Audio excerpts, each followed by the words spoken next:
Showers again and slightly cooler temperatures, although tomorrow will probably be a little bit warmer than today, not back up like it was last week at this time. Here's radar tonight, and we're actually tracking some showers just south of the river, then a big batch of showers, even some embedded thunderstorms about 82 miles to the west of McAllen. So if you're seeing lightning in the western sky tonight, that gives you an idea how far away it is. You add another 50 miles or so to Brownsville, a little less from Rio Grande City, but it's all way off to the west. But over the valley proper, not much right now. There's still potential for something tonight. The model's kind of hinting that an isolated shower or two could pop up overnight, so don't be surprised if you wake up to a wet sidewalk in the morning. In the meantime, take a look at the big picture, and it's quieted down a lot over Texas. The upper disturbance kind of sitting out here, the moisture kind of spinning around it, but it's all quieting down as it typically does. Daytime heating gets most of this stuff going, but still tonight I think there's a potential for at least an isolated shower. The disturbance is right here, and really it's a breakdown. There's a ridge to the west, that's the H. There's another one off the map to the east, that's another H, and where the break in the middle is,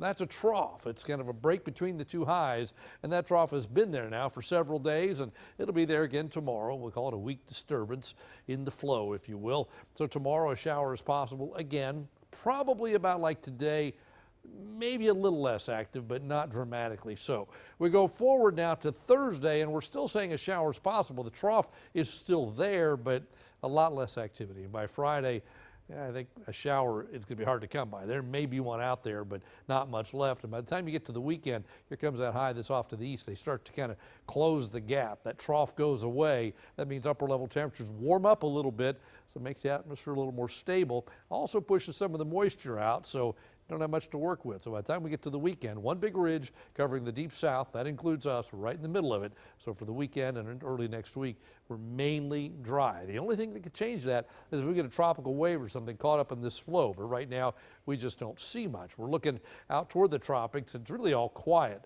There's some moisture out there, no organized systems, but if something gets caught up in that, then maybe an isolated shower. What was a hurricane? A fading tropical storm Dora in the Pacific. So for us, our chance of rain goes down quickly.